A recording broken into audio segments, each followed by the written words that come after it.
Hello and welcome. Please subscribe. Let's see. Excuse my extremely flamboyant swimming costume. You look quite flashy. Oh, Nice to be wearing. Bulls proudly wearing a shirts. Bulls jersey. There's lots of pride. Yeah. Yeah. I swear I slept like a baby last night. Yes. It's like this monkey is off my back. you Yeah. know? What has it been? It's been It's 7 games in a row that we lost. Yes. Yeah. And I'm not 100% sure if this was the 7th one or if we lost 7. It's something. No, we like lost 7, and Yeah. this was the 8th one, 8th game, and we finally won. that. Yeah. Jake White was like, he feels like, we really smashed them and that sort of thing. I feel like the scoreline looks great, but it was very, very tense.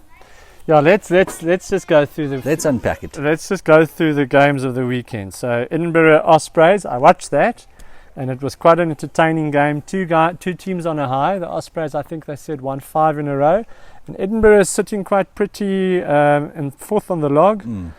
Good game, but 19-15 in the end, and Edinburgh is definitely good for the win for me. I thought they just dominated most of the periods of play in the game.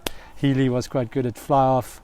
And it was just a good Scots are on a high, eh? tight game. Glasgow's also what Yeah, are they? Glasgow's Second, third, and Glasgow third, Edinburgh 4th. Oh, And then Munster Zebra, I watched small parts of. High scoring game, 45-29, but not enough. Didn't watch enough to actually be able to comment 2 games were at the same time. I've watched one Zebra game, and that was when the Bulls played them. Yeah. Yeah. If you want to see them win, it's better not to watch them. Yeah. Okay, so for Zebra, Lions Sharks 40-10. It was very disrupted, eh? Yeah. This like that storm. I mean, we were in Pretoria, and then like it's sunny and it's hot and whatever, and then you're watching the game and it's raining, and I was like, what? Yeah, it was like and then it came here and it rained hard for a while, Yeah. and disruptive. Everything was sort of delayed by an hour. That was a long halftime break. Yeah. Because I drove somewhere and then. Yeah, it was like half an hour or something, 45 minutes. Halftime just carried on But and on. on the rugby, the Lions, like they scored they took all their chances, whereas the Sharks, I think they had 2 held up tries. Their technique is just terrible. Yeah. Going into that contact situation over the try line. Those things break you.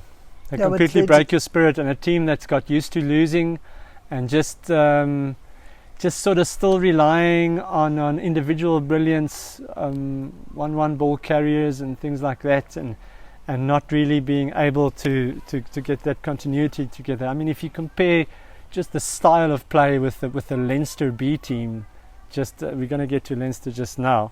It's just like it's so flat. Yeah. And it's like just a loose gechommel. Yes, and there are no standout player that you can say is really confident and playing to the best of their abilities. It's just, I think they just need a new season. I don't think anything is going to be revived in this season, Sharks wise. They're bottom of the log. I still hold on to hope that with the money that's there, that they can probably bring back one of the big South African talented coaches, Johan Ackerman, back to our shores, and John Plumtree's second stint there. And really can we talk about Plum now? So he was at the All Blacks. Yeah. And that All Blacks team that was struggling, they were worst in recent times. They lost to us by a record margin in 2022. Now that's in Mumbai. Lost to Ireland twice. Fair enough, they beat us the following week, but if you watch Squid's rugby, he said that this All Blacks team has no plan. And if Plum was in that coaching staff, and then they bring him to the Sharks, you mentioned that the Sharks seem to just have no plan, just seem to be, there's nothing. That's I think he's not even continuity in selection, relying on players, putting that faith in players, and telling them that I trust you and I believe in you and I'm going to pick you week in and week out. You can never tell a player that he's just going to play, but there's got to be some trust relationship between players and coach, and I don't know if there's anything of that. Maybe they really just want to perform, they just can't find that winning culture, but something's wrong compared to the Lions, who are again punching above their weight, I think, at the moment. Yes, they are passionate, they want to play. Yeah, and they've got a lot of guys that are knocking down the door to be future Springboks. Frankie Horn, yes. Franco Horn, Ruan Venter, Henko van Wyk. You could look at the way Sanele Nohamba can play at fly-off. He's impressing me. At number 9, he's got X factor. He's solid. He's got a good kicking game out of hand and for posts. Good decision making.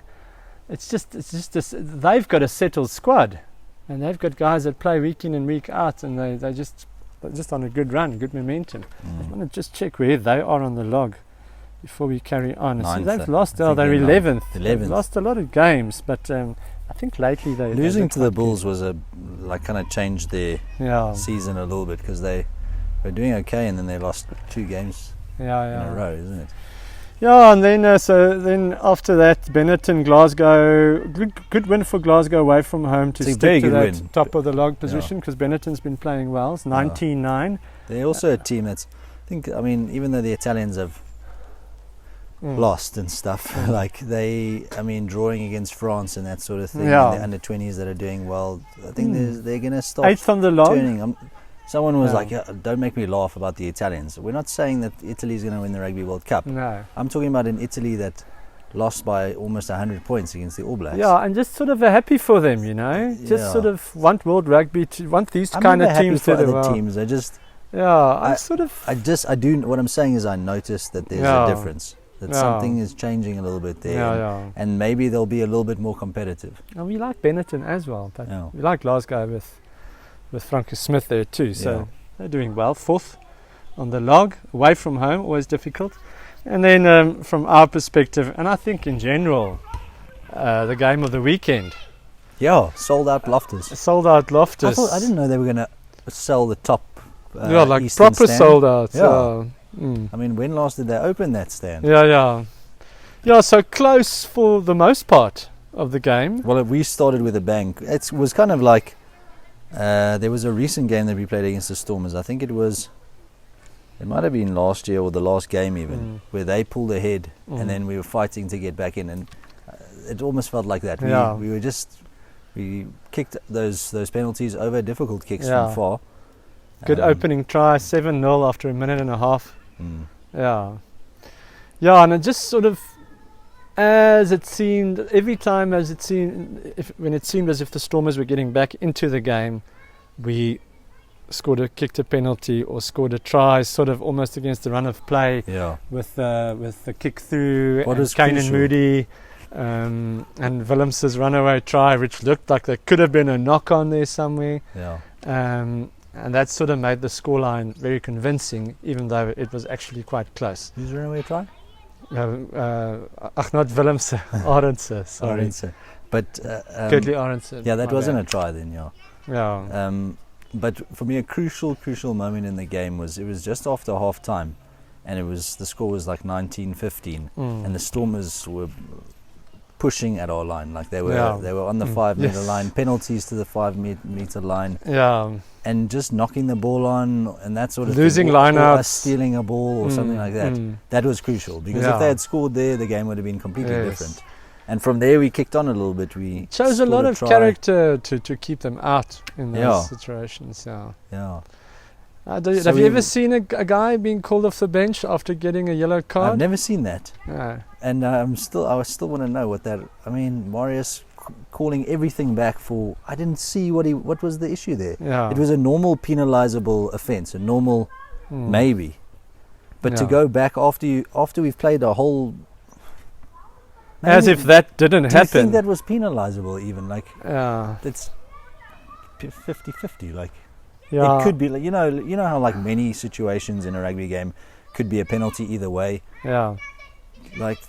If Marius hadn't called that, no one would have said a thing about it. But the person who got yellow carded, still did what he did. But it wasn't foul play. Do you know what I mean? So if it's foul play, then if if there's foul play after a different penalisable offence, then it's a different story. 2021 Lions. We went through just that. Never whole thing. seen that. Guy sitting already on his yellow card and then being called back onto the field. That must be some kind of record. Yeah. Like the shortest period on a. You should put that into like a Wednesday quiz night. Yeah. Shortest yellow card sentence. All's well that ends well. Great day for the Bulls, all in all. And our star players did well. I thought Hussen had a bit of an up and down day, as per usual, as we've gotten used to. Yeah. But our star wingers, Arendse and Kanan Moody, were really good. Marcel van Heerden, Marcel Kutsia, I thought was really, really good. I really think our forwards stood up. Yes, Norkier, Ruan Norkier. Yeah. If you think about the two guys, Elrich Lowe and Cameron Hanekom, that are injured, they're like our superstars. Yes, so there's a lot of depth. I mean, that Gumede is also very good. Yeah. And he, but what worried me during the second half was when the Stormers' backline replacements came on. They looked dangerous. Look, they also have a few superstars. Zas, Jono mentioned in the week that Zas could probably walk into most international teams, and he hasn't even had a look at the Springboks. Yeah, that guy's quality. There's quite a few guys that are very good. What's their right wing's name? Their starting right wing. Yeah, I forget his name, but that guy is big and strong and fast. Yeah. I was very Kanan Moody's tried to get away from those guys. I always thought Kanan Moody. He's not really a wing. He's more of a outside. I think as he get older, he'll be moved somewhere else because I don't think he has that out and out raw pace. Yeah, but he outstripped those guys. Yeah. So. Yeah, and I just want to quickly mention Leinster Cardiff, which was close until half-time, 15-12 at half-time to Cardiff. But a Leinster B team, and obviously Cardiff also lost their Welsh players. But Leinster's just so impressive in the way that they play. That Cardiff, it felt like a situation where Cardiff really has to play the best game of their lives. Yeah. And Leinster can just stick to what they're doing and run away with the game. And a good win for them, a bonus point win for Leinster to put them top of the log. The Bulls were top of the log for a very short period of time. Yeah. And now currently the top four is Leinster, Bulls, Glasgow, Edinburgh, Ulster, Munster, Connacht, Benetton. Yes, Irish dominated. Absolutely. Yeah, one South African team, Irish and Scottish dominated, and one Italian team. Yeah. Okay, but interesting. Game 11, so still quite a while to go. Interesting to see the road towards the playoffs. Yeah. Nice to be second for the Bulls. But can I just say something about how this European rugby works? It's like, why do we have a bye now again? Yeah. It's weird. I don't know.